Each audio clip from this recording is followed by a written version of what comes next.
Gold, trusted gold buyers. మీరు తాకట్టు పెట్టిన బంగారాన్ని విడిపించి ఈ రోజు ఉన్న మార్కెట్ ధరకు కొనబడను.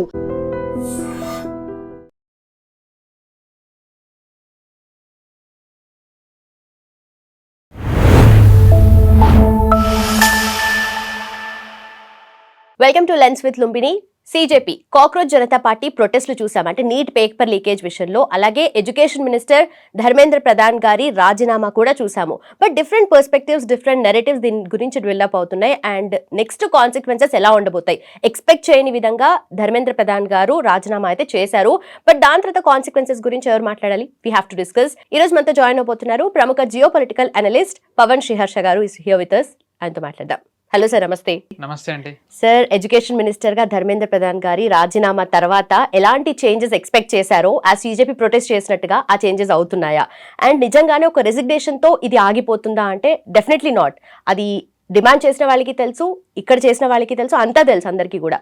But what can we expect? So నిజంగానే లాస్ట్ టైం మనం ఆడుకున్నప్పుడు ఏదన్నా ఒప్పుకోవచ్చు, కానీ రాజీనామా 100% కేంద్రం ఒప్పుకోదు అని నేను అన్నా. బట్ అందరి అంచనాల్ని తలకిందులు చేస్తూ ధర్మేంద్ర ప్రధాన్ గారు రాజీనామాను ఒప్పుకున్నారు. ఐ థింక్ కొన్ని రిపోర్ట్స్ ఏమున్నాయంటే ధర్మేంద్ర ప్రధాన్ గారు ఎప్పుడైనా రాజీనామా ఇచ్చారంట, ఈ ప్రొటెస్ట్ స్టార్ట్ అవుతున్నప్పుడు. ఎస్కలేట్ అయితే కరెక్ట్ కాదని. బట్ మోదీ గారు ఒప్పుకోలేదంట. No need, he did not do any mistake. That doesn't mean Modi garu ఏంటంటే షీల్డ్ చేస్తున్నారని కాదు. నేను ఐ థింక్ ఇక్కడే అనుకుంటా చెప్పాను, మోదీ గారు 12 ఏళ్లలో చాలా మంది మినిస్టర్స్ ని మార్చారు. చాలా మంది ఇంక ఇప్పుడు మినిస్టర్స్ అవ్వలేదు, ఎందుకంటే వాళ్ళే మిస్టేక్ చేశారు.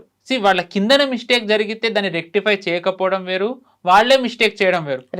అలా వాళ్లే మిస్టేక్ జరిగిన రెక్టిఫై చేయకపోవడం, అకౌంటబిలిటీ లేకపోవడం కొన్ని మంత్రులు చేస్తే వాళ్ళని తీసేశారు. They are nowhere now. But Dharmendra Pradhan గారు అలా కాదని మోదీ గారు నమ్మారు. సో అందుకని రాజీనామా ఒప్పుకోలేదు. But they had to accept, ఎందుకంటే రాజీనామా అనేది అసలు ఇంకా రెడ్ లైన్. అది తప్ప మేము ఏమన్నా ఒప్పుకుంటామని వాళ్ళు సిజేపీకి చాలా సందేశాలు ఇచ్చారు. బట్ వై డిడ్ దే అంటే ఎందుకు చేయించారు? అండ్ ధర్మేంద్ర ప్రధాన్ రాజీనామా ఆయనంతటనే నేను చేస్తున్నాను, బట్ యాక్సెప్ట్ చేశారు కదా. సెంటర్ యాక్సెప్ట్ చేసింది, రాష్ట్రపతి కూడా ఒప్పుకున్నారు. వై? ఒక్కటి ఏముంది అంటే రిపోర్ట్స్, ఇప్పుడు ఎవరైతే నడ్డా గారిని జితేందర్ సింగ్ గారిని కలిశారో సిజేపీ తరఫున ఇద్దరు, ఒకళ్ళు సౌరవ్ దాస్ అయితే ఇంకొకళ్ళు ఆప్ స్పోక్స్ పర్సన్ అశుతోష్ రాంకా. తను మనకి కిందటి వారం 2-3 సార్లు తను అన్నాడు ఇది ట్రైలరే, ఫుల్ సినిమా ఇంకా ముందరుంది, ఎక్సెట్రా ఎక్సెట్రా అని. భారతీయ కిసాన్ యూనియన్ ఎవరైతే సో కాల్డ్ ఫార్మర్స్ ప్రొటెస్ట్ చేశారో 2 ఏళ్ళు, వాళ్ళు కూడా వస్తున్నట్టు వాళ్ళు ప్రకటించారు. సౌరవ్ దాస్ కూడా దాన్ని ఒప్పుకున్నాడు, ఎస్ అని. వాళ్ళు వచ్చిన తర్వాత ఒకటి ఏం చేయాలనుకున్నారు అంటే, ఎవరైతే ప్రొటెస్టుల్లో ఉన్నారో, రియల్ స్టూడెంట్స్ అవ్వచ్చు, స్టూడెంట్స్ ముసుగులో ఉన్న వాళ్ళు అవ్వచ్చు, ఎవరినన్నా ఒక్కళ్ళో ఇద్దరి మీద పెట్రోల్ పోసి తగలు పెట్టేసి ఆ నెపం ఎందుకు వీళ్ళు చావాలి, ఎందుకు వాళ్ళని వాళ్ళు ఆత్మాహుతి చేసుకున్నారు అంటే, వాళ్ళు ప్రభుత్వం వీళ్ళ మాట వినకపోవడంతోనే వీళ్ళు అది చేసుకున్నారు అని వచ్చే నరేటివ్ నడపాలని అనుకున్నారు. ఓకే, బట్ ఇవన్నీ అజంప్షన్స్ కదా? అజంప్షన్స్ కాదు, రియల్. ఇది రియలే జరగలేదు కదా? జరగలేదు, ఎందుకంటే వీళ్ళు రాజీనామా ఒప్పేసుకున్నారు. అంటే వీళ్ళు కూడా యాక్సెప్ట్ చేయలేదు. ఎస్, వీళ్ళు కూడా ఎక్స్పెక్ట్ చేయలేదు రాజీనామా అనేది వీళ్ళు ఒప్పుకుంటారు. ఎంత పేరుకి రాజీనామా చేయాలన్నా వీళ్ళకి కూడా తెలుసు రాజీనామా ఒప్పుకోరని. సో ఏంటంటే ఒక రెడ్ లైన్ పట్టుకు కూర్చున్నారు. ఎందుకంటే మోదీ గారు 12 ఏళ్ల దాంట్లో ఇలా బలవంత పెట్టి రాజీనామా అనేది ఎప్పుడు ఒప్పుకోలేదు. ఇన్ఫాక్ట్ ఆయన మీదే సాబర్మతి ట్రైన్ దాని తర్వాత జరిగిన గొడవల్లో ఆయననే బాధ్యతగా చాలా మంది తీసుకుంటే ఆయనే రాజీనామా చేయలేదు. మనం చూసాం ఎంత మంది ఆయనని లక్ష్యంగా చేసుకున్నారో. సో రాజీనామా అనేది రెడ్ లైన్ అని అందరూ అనుకున్నారు. సో రాజీనామా రెడ్ లైన్ కాబట్టి మనం అది గనక పట్టుకుని ఉంటే అది అలా కంటిన్యూ అవుతూనే వెళ్తుంది. పార్లమెంట్ని మనం ఓ రకంగా స్తంభింప చేయొచ్చు. ఏవైతే రిఫార్మ్స్ ఉన్నాయో రిఫార్మ్స్ ఆగిపోతాయి. FCRA కానివ్వండి, ఉమెన్ రిజర్వేషన్, డీలిమిటేషన్ ఏవైతే ఉన్నాయో ఆగిపోతాయి. Goal succeeded. కాదు అనుకోని ఘటన ఏమన్నా జరిగిందా, ఎస్కలేట్ అవుతుంది. ఎస్కలేట్ అయితే మేబీ కేంద్రం పడిపోయే అవకాశం కూడా ఉంది. ఏదైనా మనకే మంచిదని అనుకున్నారు.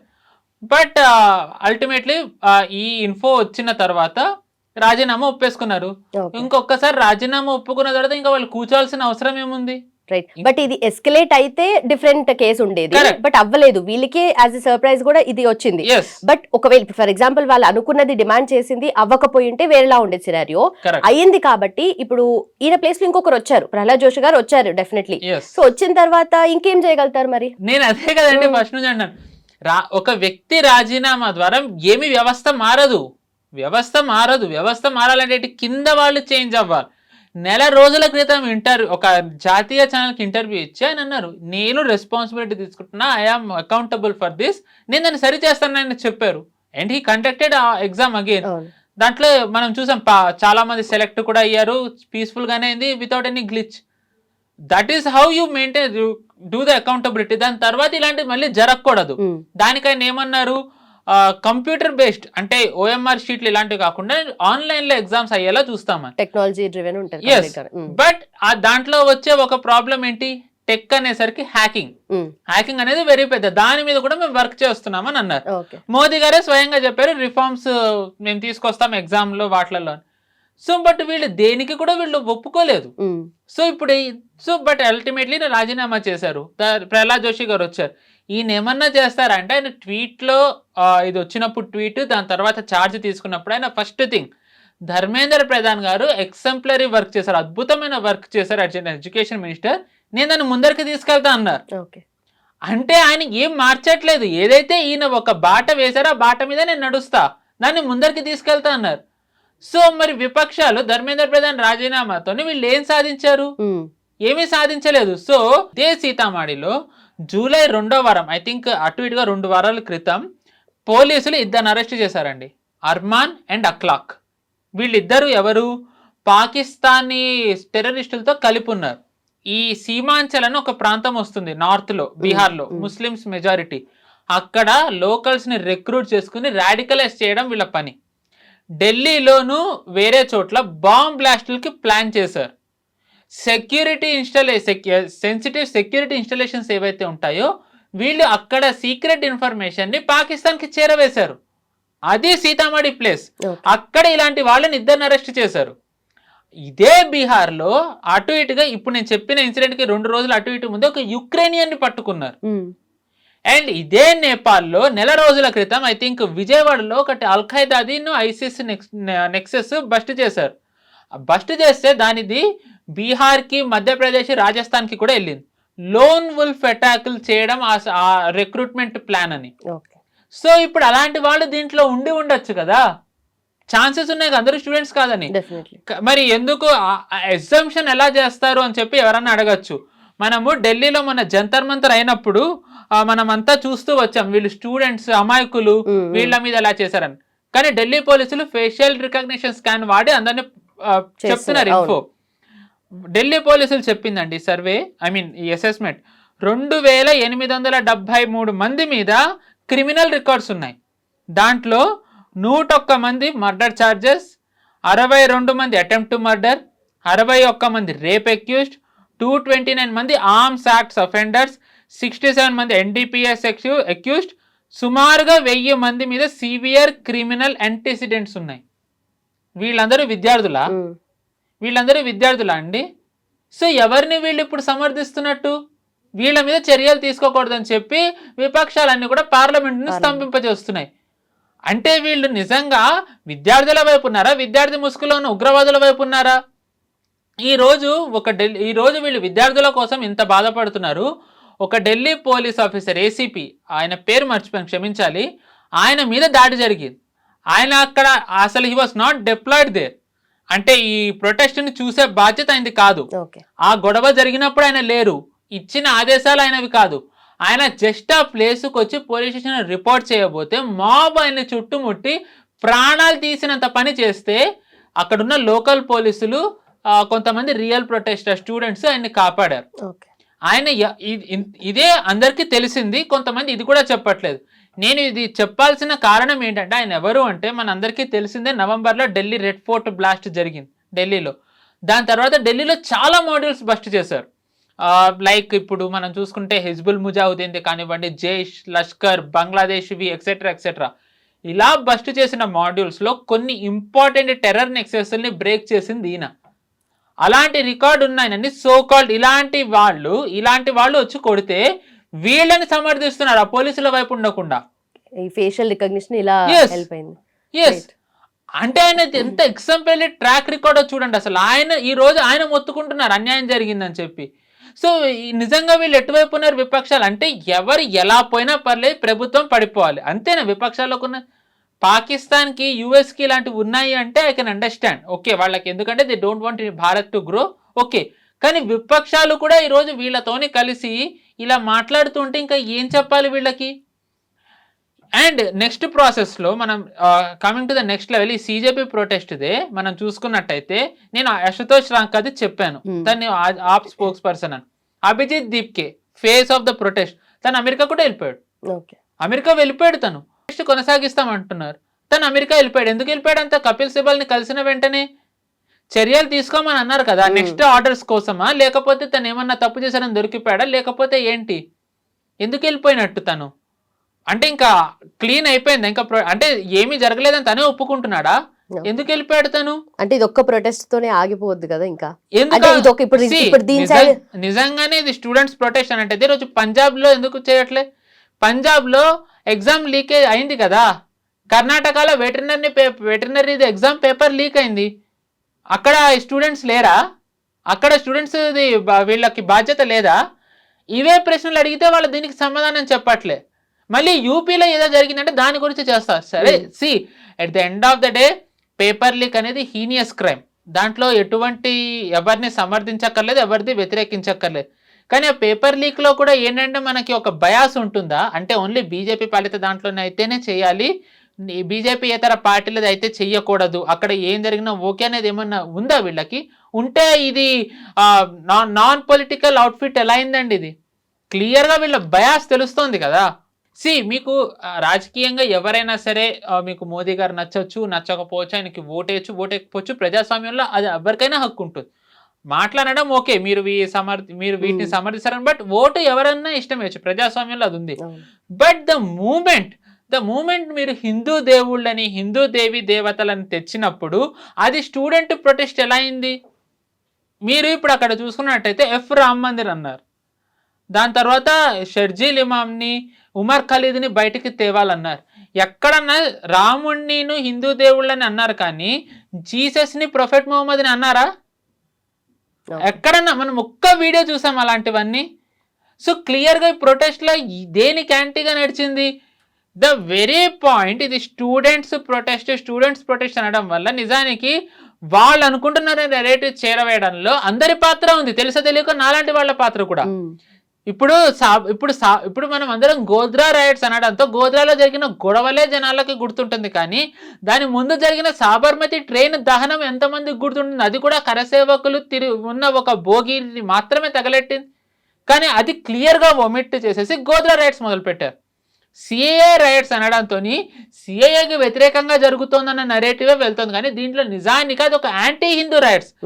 ఢిల్లీలో ఉన్న ముస్లిం మెజారిటీ ఏరియాలో ఉన్న హిందువులని డ్రైవ్ అవుట్ చేయాలి, అక్కడ జెనోసైడ్ చేయాలి అనేది కొంతమంది కుట్ర. కానీ ఆ యాంటీ హిందూ రైట్స్ అని అనడం బదులు మన సిఏఏ రైట్స్ అంటున్నాం.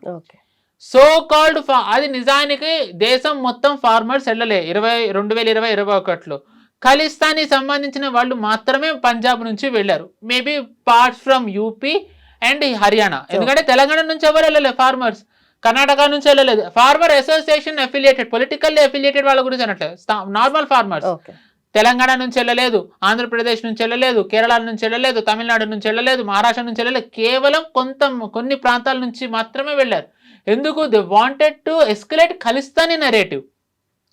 మన రెడ్ ఫోర్ట్ లో ఖలిస్తానీ జెండా ఎగరడమే కదా చూసాం, మన జాతీయ జెండాను కింద పెట్టేసి ఇక్కడ ఉన్న కొంతమంది ఎర్రకోట పైన లాల్ సలాం అని కూడా కొంతమంది చాలా బాగా వీడియోస్ కూడా షేర్ చేశారు, ఫైన్. బట్ నిజానికి చెప్పాలి అంటే నిజానికి వాళ్ళు ఖలిస్తాన్ని ఎస్కలేట్ చేద్దామని వాళ్ళు చేసిన ఇష్యూ, అంటే it was not about farmers, it was a so called farmers.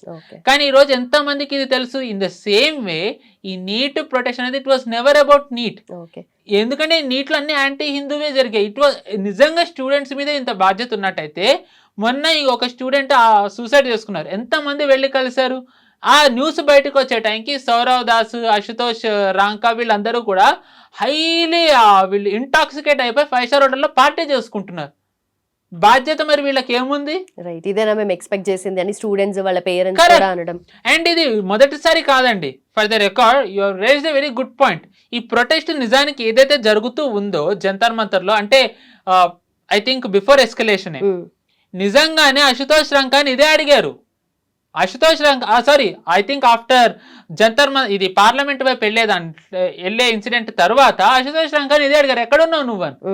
నువ్వెక్కడ, సరోదాస్ ఎక్కడ, అభిజిత్ దీప్కి ఎక్కడ అని అడిగారు. మీరు కదా ఇప్పటివరకు లీడ్ చేసింది, మీరు ఎక్కడా అని. మీరు మేమందరం కదా తన్నులు తిన్నామని చెప్పి అడిగారు. సో క్లియర్గా వీళ్ళ ఇంటెన్షన్ ఏంటంటే it is not to give justice, it is not to, ఎందుకంటే ఇప్పుడు మోదీ గారు అగైన్ ఆయనే వీడియో పెట్టి చెప్పారు, నందన్ నిలేకనిది ఇలా ఒక టీంని పెడుతున్నాను, దే ఆర్ హెడింగ్ అని. ఈ గొడవ జరిగిన ఆల్ ఆఫ్ ఎ సడన్ ఈ టీంని కన్స్టిట్యూట్ చేయరుగా, it will take some time. వాళ్ళతోని కన్సల్టేషన్స్ చేయాలి. Are you interested, what can you suggest? ఎందుకంటే ఇప్పుడు దీంట్లో రకరకాల వాళ్ళు ఉన్నారు. కొంతమంది నందన్ నిలేకని అని ఆయన in fact he is contested on Congress ticket against BJP. He is the one who is leading this team. Okay. He is not a team member, he is the team leader. So again దీంట్లో మళ్ళీ RSS BJP అని అంటే కనుక they should know who Nandan Nilekani is. ఆయన ఆధార్ని తీసుకురావడంలో he was the brain behind it, brain చైల్డ్లో ఒకరు ఆయన. సో ఎందుకు డిజిటైజ్ చేయాలని అన్నప్పుడు ఏంటి అంటే మనకి ప్రోస్ అండ్ కాన్స్ అన్నీ తెలియాలి, అందుకని ఆయన్ని పెట్టారు. ఇస్రో ఫార్మర్ చైర్మన్ సోమనాథ్ గారు ఉన్నారు, ఫార్మర్ ఐబీ చీఫ్, మొన్నటి వరకు ఐబీ చీఫ్గా సర్వ్ చేసిన తపన్ డేకా గారు ఉన్నారు. సో అంటే ఎంత స్ట్రాంగ్, ఇంత మందితోని ఆల్ ఆఫ్ ఎ సడన్ ఇలా అనౌన్స్ చేయలేరు కదా, కన్సల్టేషన్స్ అవుతూ ఉంటాయి. సో అంటే రిఫార్మ్స్ అనేవి జరుగుతూ ఉన్నాయి, చెప్తూనే ఉన్నారు. చెప్పినా వీళ్ళు ఎందుకు వినలేదు? ఎందుకో వీళ్ళకి ఇష్యూ ఏంటి? ఎందుకు అంటే అగైన్ ఐఎమ్ సేయింగ్ అండి, దయచేసి అర్థం చేసుకోండి, this is not about students అండి. They don't care students. ఒకవేళ నిజంగా విద్యార్థుల భవిష్యత్తే వీళ్ళకి గనక ఇంపార్టెంట్ అయినట్టయితే వీళ్ళు ఖచ్చితంగా కేరళలోను, కర్ణాటకలో, పంజాబ్లో అయిన దానికి వీళ్ళు మాట్లాడి ఉండేవాళ్ళు. వీళ్ళు అది మాట్లాడట్లేదు అంటే వీళ్ళ ఇంటెన్షన్ విద్యార్థులది కాదు, ప్రభుత్వాన్ని లక్ష్యంగా చేసుకోవడం. బట్ ఇక్కడ అంతా స్టేట్ గవర్నమెంట్స్ కదా, అక్కడ నీట్ అనేది సెంట్రల్ గవర్నమెంట్ కండక్ట్ చేసే ఎగ్జామ్ కాబట్టి దాని గురించి చేశారని అనుకోవచ్చు కదా. విద్యార్థులు ఎక్కడన్నా విద్యార్థులే కదండి. మీరు అన్నది 100% కరెక్టే. స్టేట్ది కాబట్టి అక్కడ వదిలేయాలి, సెంటర్ది కాబట్టే చూడాలి అని ఎక్కడన్నా ఉందా? ఈ స్టూడెంట్స్ ప్రొటెస్ట్ అని అన్నప్పుడు ఎక్కడ జరిగినా చూడాలి కదా. ఈ సెలెక్టివ్ ఎలా ఉంటుందండి? అంటే పంజాబ్ అయిన దాంట్లో విద్యార్థులు నష్టపోలేదా? విద్యార్థులు నష్టపోయారు కదా. కనీసం ధర్మేంద్ర ప్రధాన్ గారు నేను before this protest started, Dharmendra Pradhan గారు నేను అకౌంటబిలిటీ తీసుకుంటానని ఆయన ఇంటర్వ్యూ ఇచ్చారు. ఛానల్ పేరు కూడా చెప్తా, ఎన్డీటీవీలో ధర్మేంద్ర ప్రధాన్ ఇంటర్వ్యూ విత్ అఖిలేష్ శర్మ అని కొట్టినట్టయితే ఆ ఇంటర్వ్యూ వస్తుంది, దాంట్లో ఆయన చెప్పారు ఐఎమ్ టేకింగ్ అకౌంటబిలిటీ అని. సో అంటే బీజేపీ ఎక్కడ డివైడ్ చేసింది? ఈ రోజు కర్ణాటకలో ఎక్కడన్నా ఎడ్యుకేషన్ మినిస్టర్ వచ్చి నేను అకౌంటబిలిటీ తీసుకుంటున్నాను అన్నారా? పంజాబ్ లో భగవంత్ మాన్ ప్రెస్ మీట్ పెట్టి అసలు ఏమీ పేపర్ లీక్ అవ్వలేదు అంటున్నారు. మనీష్ సిసోడియా పేపర్ లీక్ అవ్వలేదు అంటున్నారు. కేజ్రీవాల్ ప్రెస్ మీట్ పెట్టి పేపర్ లీక్ అవ్వలేదు అంటున్నారు. సో అంటే వీళ్ళ హిపోక్రసీ ఎంత తారాస్థాయిలో ఉందో చూడండి. అగైన్ ఇది ఎవరు చేయాలి, ఇది ఎవరు ఎక్స్పోజ్ చేయాలి? బీజేపీ చేయాలి. God knows what they are doing. So in my opinion ఎలా అయితే ఎగ్జామ్స్ లో రిఫార్మ్స్ తెచ్చారో, if BJP wants to stay in power, వీళ్ళు అలాగే బీజేపీలో కూడా ఇంటర్నల్లీ రిఫార్మ్స్ తేవాలి. సమ్వేర్ కమ్యూనికేషన్ లో BJP is lagging way behind. Election అప్పుడు పనిచేసే మిషనరీ ఎలక్షన్ తర్వాత పని చేయట్లేదు అంటే somehow there is some gap that needs to be filled, or maybe leadership అది ఏంటి అనేది అది వాళ్ళే చూసుకోవాలి. ఓకే, ఇది డెఫినెట్లీ గవర్నమెంట్ కాల్ అయి ఉండాలి, not BJP or anything else. Government call అయి ఉండాలి. ఇప్పుడు కాక్రోచ్ జనతా పార్టీ కూడా స్టార్ట్ అయింది యాజ్ అ సెటైరికల్ గా కదా, అదేమంత సీరియస్ గా స్టార్ట్ అవ్వలేదు. బట్ గవర్నమెంట్ అనుకుందే ఇది డైల్యూట్ అయిపోతుంది అని చెప్పి సీరియస్ గా తీసుకోవాలి. Sorry for interrupting. Cockroach Janata party అదేమి సిజేపీ అన్నదా, ఐ మీన్ సిజే అన్నదానికో నీటికో దీనికోసమో కాదు. మీరు క్లియర్ గా నేను టైం లైన్ చెప్తున్నా. సిజేపీ ఎప్పుడు అనౌన్స్ చేశారు అంటే మాథ్యూ వ్యాన్ డైక్ అనే అతన్ని మన వాళ్ళు అరెస్ట్ చేసిన తర్వాత చేశారు. మాథ్యూ వ్యాన్ డైక్ నార్త్ ఈస్ట్ లో పట్టుకున్నారు. He was smuggling arms to Christians in Myanmar etcetera అంతా కూడా. మాథ్యూ వ్యాన్ డైక్ అక్కడ దొరికిన తరువాత అప్పుడు సిజేపీ ఫామ్ అయింది. మన గవర్నమెంట్ తోని అజిత్ దోవల్ గారితోనే యుఎస్ అంబాసిడర్ డైరెక్ట్ గా చర్చలు జరిపాడు to release Matthew Van Dyke, కానీ మన వాళ్ళు ఒప్పుకోలేదు. సో ఎంత ఒప్పుకోలేదు కాబట్టి they wanted this regime to topple. ఎందుకంటే మీరు టైంలో చూడండి, I think Matthew Van Dyke around March ఆ టైంలో దొరికాడు. దాని తర్వాతే సిజేపీ దాని మీద చేశారు. సిజే ఇంకా ముందరే చేశారు కామెంట్. వీళ్ళు అప్పుడు నిద్ర లేచారా? ఫర్ ఎగ్జాంపుల్ సిజే ఆయన కాక్రోచ్ అన్నారు, వీళ్ళు సిజేపీ అని పెట్టారు కదా, సిఏపి కాక్రోచ్ ఆమ్ పార్టీ అని ఎందుకు పెట్టలేదు?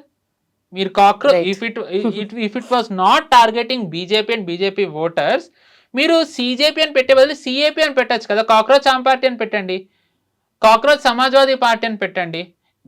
ఆఫ్ కోర్స్ నేను అవన్నీ సిఏపీ అనే పెట్టండి, క్యాప్ అని పెట్టండి. ఎందుకంటే వీళ్ళు at the end of the day they are all being run by కేజ్రీవాలే కాబట్టి. అండ్ ఆల్సో ఇప్పుడు కామెంట్ చేసింది కూడా ఆయన ఈ ఫేక్ సర్టిఫికేట్స్ తీసుకొని మన సిస్టమ్ లో చాలా మంది ఉన్నారు అని దాని గురించి సిజేఐ కామెంట్ చేశారు. అగైన్ మళ్ళీ సిజేఐ అంటే ఇట్స్ పార్ట్ ఆఫ్ మళ్ళీ కోర్ట్ సిస్టమ్ కదా, end of the day it's not about government again కదా, కోర్టే. మరి అలాంటప్పుడు వీళ్ళు చేస్తుంది ఎవరి మీద? అండ్ వీళ్ళది అడాసిటీ ఎంత తారా స్థాయికి వెళ్ళిందంటే పోలీసుల మీద యాక్షన్ తీసుకోవాలని అంటున్నారు వీళ్ళు. ఎన్ఐఏ దిగింది అని వార్తలు వస్తే ఎన్ఐఏ వీళ్ళ మీద విచారణ చేయకూడదంట. మీరు క్లీన్ కదా, యు ఆర్ క్లీన్. వీళ్ళు అనేది ఏంటి, సౌరవ్ దాస్, అశుతోష్ రంక, అభిజిత్ దీప్కే వీళ్ళందరూ అనేది ఏంటి, మేము క్లీన్ కడిగిన ముత్యాలం అన్నప్పుడు ఎన్ఐఏ విచారణ ఎదుర్కోవడంలో మీకు భయం ఏముంది? ఎన్ఐఏ చేయకూడదు అంటే రిటర్న్ పోలీసుల మీద ఎన్ఐఏ చేయాలంట. అంటే ఏం మాట్లాడుతున్నారు? 2873 క్రిమినల్ షీట్లు ఉన్న వాళ్ళని మీరు మీ ప్రొటెస్ట్ లో పెట్టుకుని when they attacked police you were silent.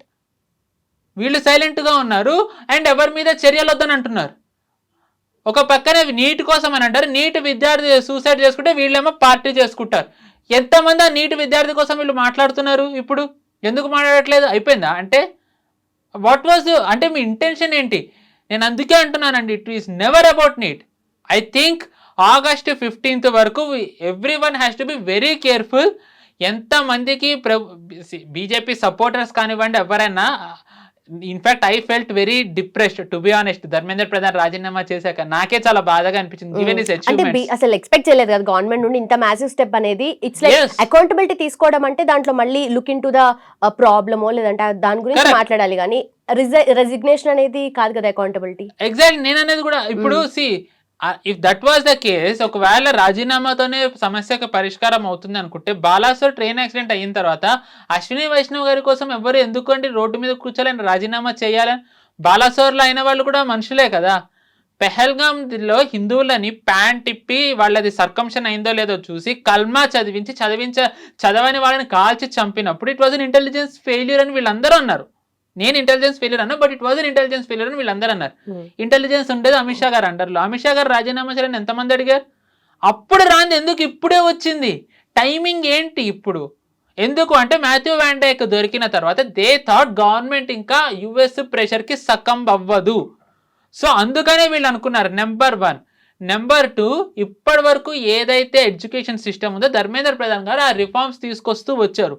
ముగల్స్ది తగ్గించారు, సాబర్మతి ట్రైన్ దహనంది మార్పించారు, ఎమర్జెన్సీ యాడ్ చేయించారు, మన రాజులు యాడ్ చేస్తున్నారు, ఎన్ఈపి వస్తుంది.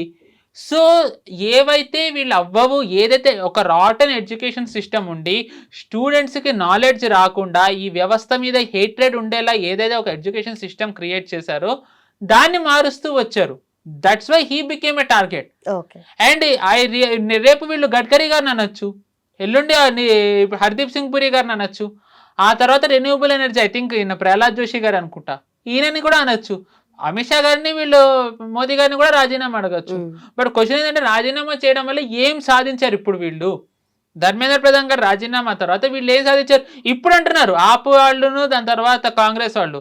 రాజీనామా పరిష్కారం కాదు, రాజీనామాతో ఏం సాధించారని. అదే కదా ఫస్ట్ నుంచి అంటుంది, రాజీనామాతోని ఏం సాధిస్తారనే కదా అడిగింది. ఇప్పుడు అంటున్నారు ఒక ఆర్ఎస్ఎస్ వాడిని పక్కన పెట్టి ఇంకో ఆర్ఎస్ఎస్ వాడిని కూర్చోపెట్టారని. ఏమని అంటే ఇన్స్టిట్యూషన్స్ అన్నిట్లలోనూ ఆర్ఎస్ఎస్ వాళ్ళని జొప్పిచ్చేస్తున్నారని. ఇందిరాగాంధీ క్లియర్గా కమ్యూనిస్ట్ వాళ్ళని పెట్టినప్పుడు ఎవరికి బాధ అనిపించలేదా? కమ్యూనిస్ట్ అనేవాళ్ళు they don't believe in nation, their ideology is pan అని అంటారు, వాళ్ళే ఓపెన్ గా చెప్తారు. సో అలాంటప్పుడు వాళ్ళు ప్రో భారత్ నెరేటివ్ ఎలా పెడతారు? ప్రో భారత్ నెరేటివ్ పెట్టారు. అలాంటి వాళ్ళని ఎడ్యుకేషన్ సిస్టంలోకి ఇంజెక్ట్ చేసినప్పుడు కాంగ్రెస్ వాళ్ళకి అప్పుడు తెలియలేదు ఎలాంటి వాళ్ళని ఇంజెక్ట్ చేస్తున్నారో. వీళ్ళది ఏదైతే 1947 తర్వాత నుంచి ఇన్ఫాక్ట్ ప్రీ 47 మెకలేది ఏదైతే ఉందో వీళ్ళు దాన్ని ఇంకా బాగా వీళ్ళు అలాగే సంరక్షిస్తూ వచ్చారు. దాన్ని మార్చి మోదీ గారు అన్నారు మనం డీకోలనైజ్ అవ్వాలి మన మైండ్ అని last year I think independence day speech లో. ఆయన ధర్మేంద్ర అది స్టార్ట్ అవ్వాలంటే మైండ్ సెట్ నుంచి మారాలి, అది పిల్లల నుంచి స్టార్ట్ అవ్వాలి. అంటే ఏంటి, ఎడ్యుకేషన్ సిస్టంలో వాళ్ళకి అది పోయి భారత్ అంటే మన సివిలైజేషన్ గ్రేట్నెస్ అవి తెలియాలి. ఎగ్జాక్ట్లీ. అది ఎడ్యుకేషన్ మినిస్టర్ ద్వారానే అవుతుంది. So when this was happening ఇప్పుడు చిన్నప్పటి నుంచి వాళ్ళు ఇవన్నీ చదువుకుని ఆల్ ఆఫ్ సడన్ వాళ్ళు జేఎన్యూలోకి వెళ్ళి భారత్ తేరే టుకుడే హోంగి ఇన్షాల్లా అంటారా? నక్సలైట్లను పొగుడతారా? పొగడరు. ఎందుకు? వాళ్ళు చిన్నప్పటి నుంచి వాళ్ళు చదువుకునేది వేరు కాబట్టి.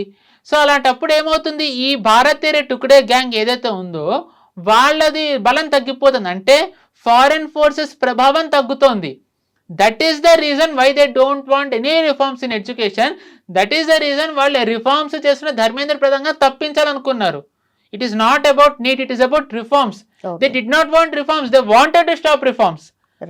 ఇదంతా చెప్పాల్సింది BJP. Again they failed and Modi garu he's paid the price. It is very very unfortunate. చాలా మంది నిజానికి చెప్పాలంటే ఈరోజు కాక్రోచెస్ మీద వీళ్ళ మీద అంటున్నారు, కానీ నాకు వాళ్ళ మీద ఎంత కోపంగా ఉందో నాకు బీజేపీ మీద కూడా ఈరోజు అంతే ఉంది. ఎందుకంటే బికాస్ ఆఫ్ బీజేపీస్ నెగ్లిజెన్స్ ఈరోజు నిజానికి మోదీ గారు వీళ్ళ ముందర ఒక రకంగా తలొగ్గాల్సి వచ్చింది. మై ప్రైమ్ మినిస్టర్, నేను ఇక్కడ బీజేపీ పార్టీ అంటే మనం ఎన్నుకున్న ప్రధానమంత్రి అనార్కిస్ట్ల ముందర they are nothing less than anarchist, in fact terrorist అని కూడా అంట. వాళ్ళ ముందర మోదీ గారు ఈరోజు తలొగ్గాల్సి వచ్చింది. అంటే just because BJP failed in telling the public what is the truth.